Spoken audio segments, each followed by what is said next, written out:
Hello दोस्तों, स्वागत है आपको एक और नई जॉब अपडेट में। आज हम जानेंगे यूपीएससी के तरफ से आया हुआ आईईएस और आईएसएस वैकेंसीज के बारे में।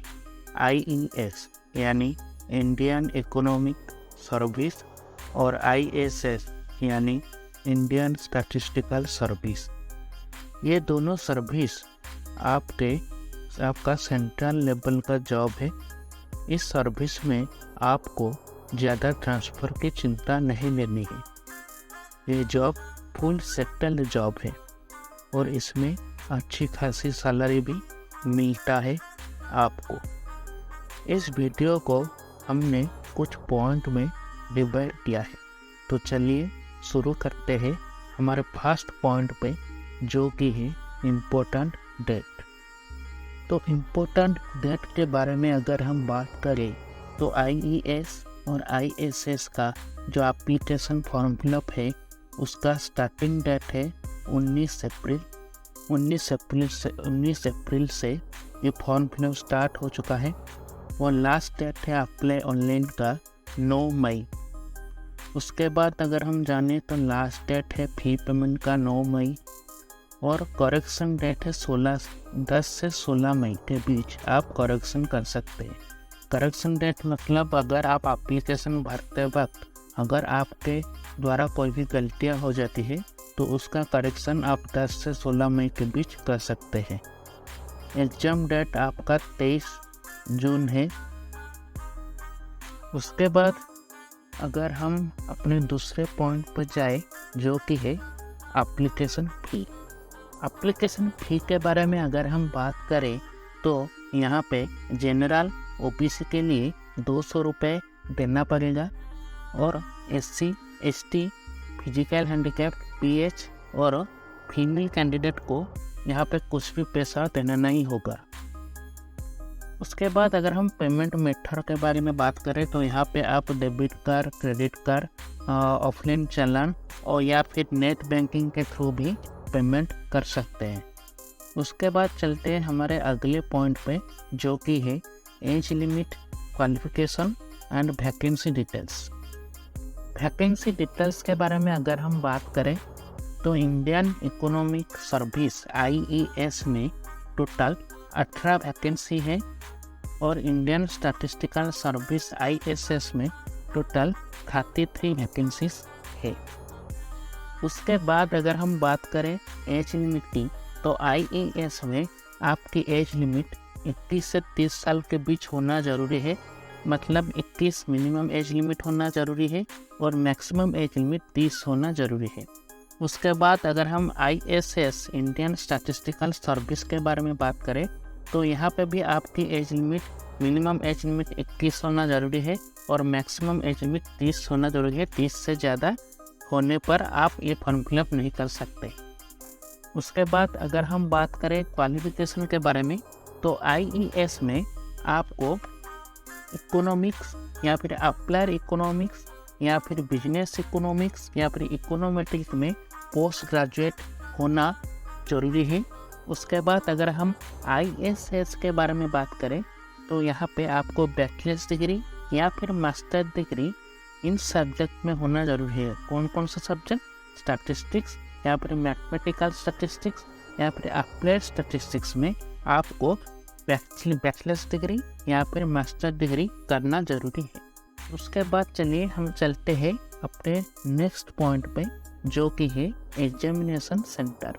तो एग्जामिनेशन सेंटर के बारे में अगर हम बात करें तो यहाँ पे अहमदाबाद है, बेंगलुरु है, भोपाल है, चंडीगढ़ है, चेन्नई है, कटक है, दिल्ली है, दिसपुर है, हैदराबाद है, जयपुर है, जम्मू भी है, कोलकाता भी है और भी बहुत सारे एग्जामिनेशन सेंटर है जहाँ पे आप एग्ज़ाम जाके दे सकते हैं। उसके बाद अगर हम अपने नेक्स्ट पॉइंट पर चले, जो कि है scheme of examination. Scheme of examination के बारे में अगर हम बात करें तो यहाँ पे 2 स्टेज में आपका एग्ज़ाम होगा। पहले तो आपका रिटन एग्ज़ाम होगा जो कि 1000 मार्क का होगा।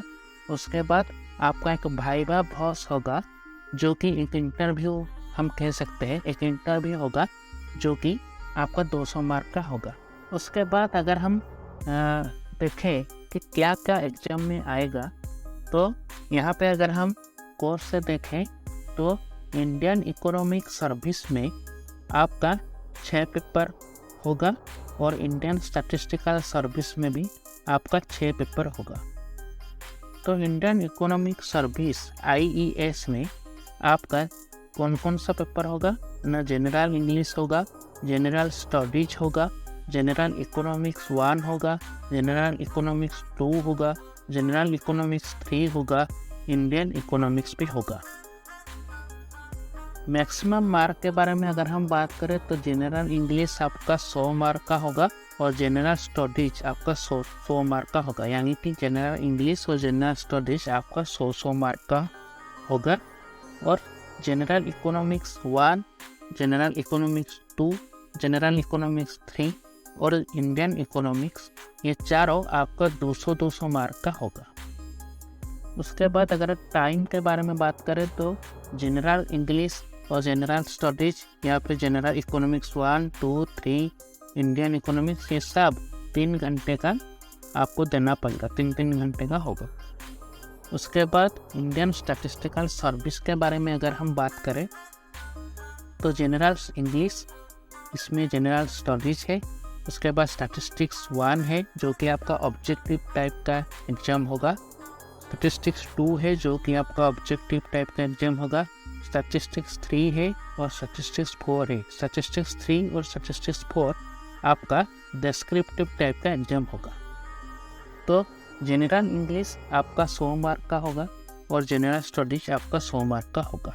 बाकी जो एग्ज़ाम है स्टैटिस्टिक्स 1, स्टैटिस्टिक्स 2, स्टैटिस्टिक्स 3, स्टैटिस्टिक्स 4, ये सब 200 मार्क का एग्ज़ाम होगा। उसके बाद टाइम के बारे में अगर हम बात करें तो स्टैटिस्टिक्स 1 और स्टैटिस्टिक्स 2 जो कि 2 ऑब्जेक्टिव पेपर होगा आपका, वो 2 घंटे का एग्ज़ाम होगा। और बाकी जो रह गए जनरल इंग्लिश, जनरल स्टडीज और स्टैटिस्टिक्स 3 और 4 जो कि डिस्क्रिप्टिव टाइप का है, वो सब 3 घंटे का होगा। सिवाय स्टैटिस्टिक्स 1 और स्टैटिस्टिक्स 2 केवल 2 घंटे के होंगे। उसके बाद अगर हम चले अपने नेक्स्ट पॉइंट पे जो कि है सैलरी स्ट्रक्चर। सैलरी स्ट्रक्चर के बारे में अगर हम बात करें तो इकोनॉमिक सर्विस ऑफिसर और स्टैटिस्टिकल सर्विस ऑफिसर में आपकी सैलरी 56,100 से लेके 59,750 के बीच पर मंथ आपको मिलेगा। उसके बाद अगर हम जैसे चाहें कि जैसे जैसे आप प्रमोशंस लेते रहेंगे उसी तरह आपकी सैलरी भी बढ़ती रहेगी। तो प्रमोशंस पे आप सबसे ज़्यादा प्रिंसिपल एडवाइज़र तक आप प्रमोशंस ले सकते हैं।